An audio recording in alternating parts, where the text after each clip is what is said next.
Hi! I'm Judy Di Mayuga. Welcome to Judy Journey. Dito, we talk about fitness, life, and everything in between. Age is just a number, but growth is forever. Kaya, stay strong, stay motivated, kita-kit sa ating journey. Good morning sa inyong lahat. It's a nice weather actually. Hindi mainit, makulimlim pero wag naman sanang umulan because we are going to somewhere na para sa mga mahilig sa bike ay fun. It's a paradise para sa mga mahilig magbike. So pupunta kami sa isang bike demo somewhere here in Quezon City. Isasama namin kayo. Tara, let's go.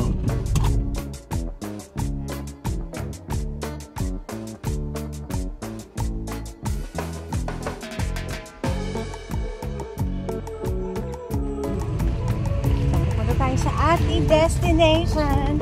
We are in UP. Yes, paboritong tambayan. Weekend tambayan.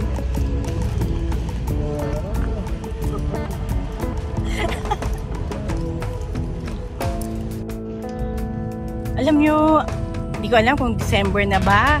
Ramdam na natin yung klima. But at the same time, I'm sure malaki din yung epekto na mapuno yung lugar. Kasi ang lamig. So we're going to the bike demo. Ang presko. Ang sarap maglakad. But I guess because, ano ba to? Wala pang 8 o'clock ng umaga. Yun nga, makulimlim. Pero sana hindi magtuloy ng ulan para masarap din maglakad-lakad sa lahat ng papasyal dun sa bike demo. At syempre para dun sa mga nagbabantay dun sa mga stalls. Kasi mahirap din ng maghapon kang exposed sa environment. Tapos walang ventilation per se, ang init, diba?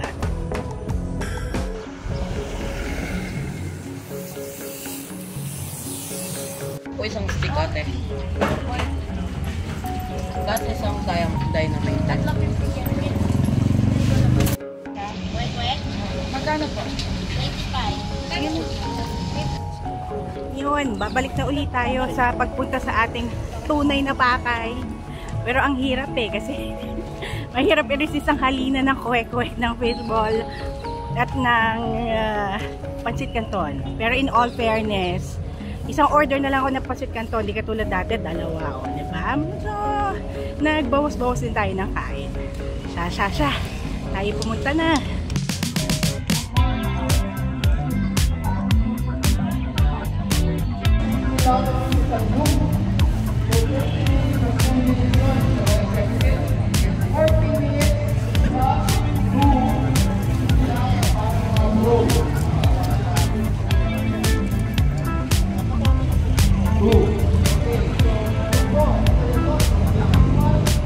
Yes, officially, we're about to enter. We're so excited. Are you excited? Yes! Ako, parang pang-pilot dahil pa rin na. So, pwede pang-testing nyo na yun. Because yung elimination nila, one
Mahal, sulit ba yung punta natin? Oo, sulit. Bakit sulit? Ano bang mga na... Nanalo tayo ng payong. Ayan, at saka ito, all from WD-40. Maraming salamat sa inyo. Talagang magagamit namin to sa aming pagbabay. Thank you very much. Thank you very much. Alam nyo, nag-enjoy ako magpunta dun sa Philippine Bicycle Demo and Expo for 2025. Ako ay nagpapasalamat sa aking hubby kasi isinama niya ako dito. Sa aming dalawa, siya talaga yung pinakamahilig magbike. Ako ay isinama niya sa kanyang fitness journey. Kaya bukod dito, actually, ito bike niya yan, personal niyang bike yan.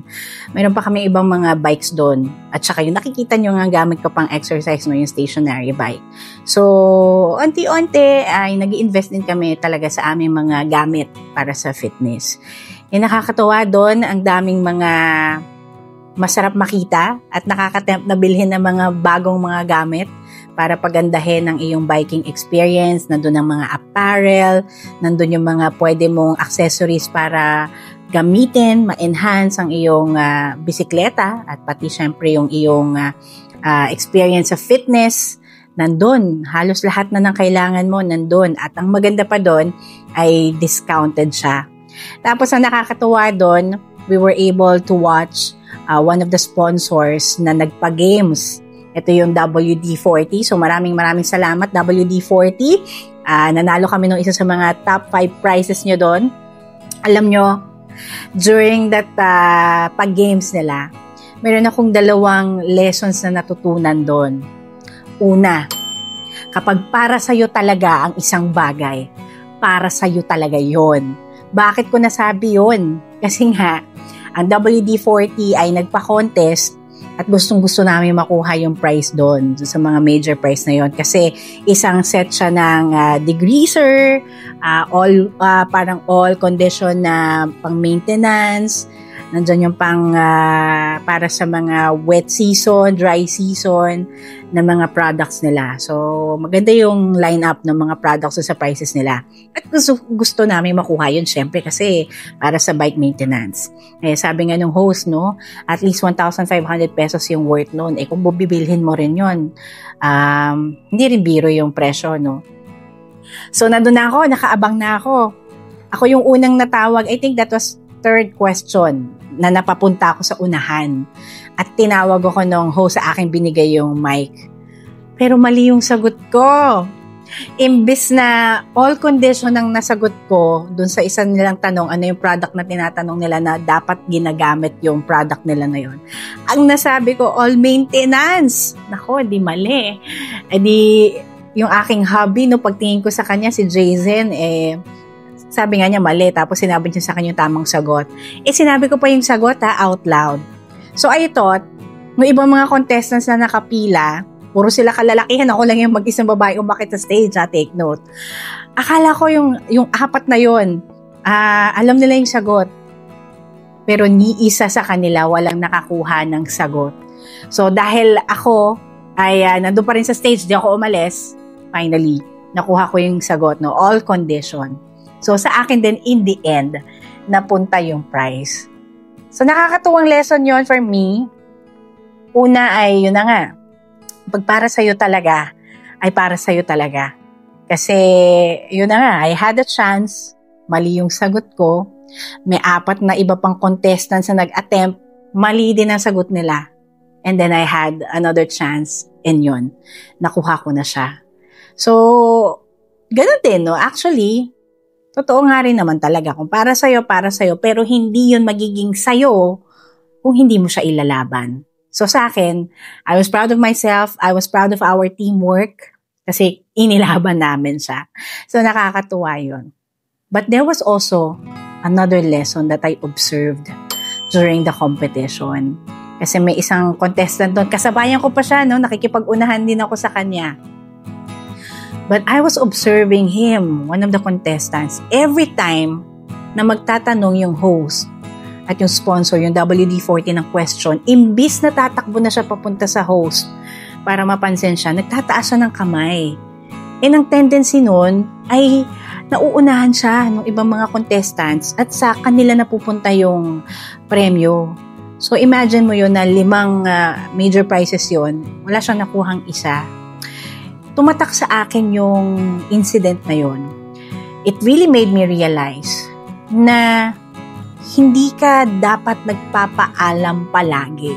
Maraming pagkakataon sa buhay natin na hindi mo kailangang hintayin ang go signal ng ibang tao bago mo kunin yung chance.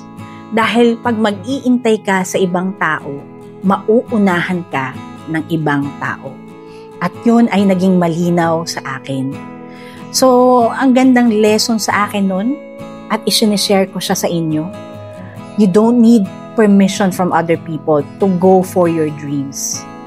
At yun ang isa sa mga paborito kong lesson sa lahat ng nangyari nung pumunta kami dun sa demo na yun.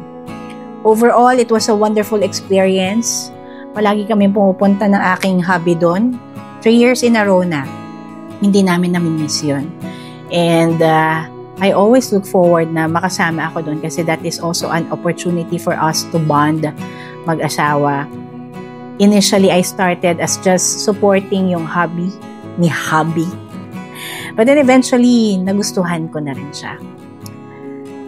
So, nakakatuwang ma-experience yun and I'm so glad to witness na maraming mga negosyante sa Pilipinas ang nabibigyan din ng opportunity no, na magsama-sama sa isang lugar para lahat ng mga tao na mahilig sa hobby ng pagbibisikleta, even walking, yung mga tumatakbo, meron din mga booth doon ay magkakasama-sama. And doon pa lang sa mga nakuha namin, may libre pa kaming payong na nakuha from WD-40. Maraming kami mga freebies na nakuha nung nag-iikot kami. Sulit na yung entrance fee namin. So maraming salamat sa lahat ng mga generous na nagbigay ng mga freebies doon sa exhibit na yon. And I think hanggang tomorrow pa yung bike demo na yan. It's a good weather today. At magandang umaga kami pumunta. I hope tomorrow din. I hope mamaya din. No, habang okay pa ang weather ay hindi naman umulan. Same din tomorrow. I hope maganda rin yung weather. Ayun. Alam nyo, na-miss ko kayo. Nagpahinga ako Ang tagal kong nagpahinga muna. I needed the mental health break after what happened to our family. But I'm glad na this December, ito yung isa sa mga ikikwento ko sa inyo ngayong December na adventure namin. And I hope sa next na upload ko ay magkita-kita tayong muli. Magkita-kita tayong muli. And just like before, paalala natin, no? Stay strong. Stay motivated. Hanggang sa muli mga kapatid. Maraming salamat.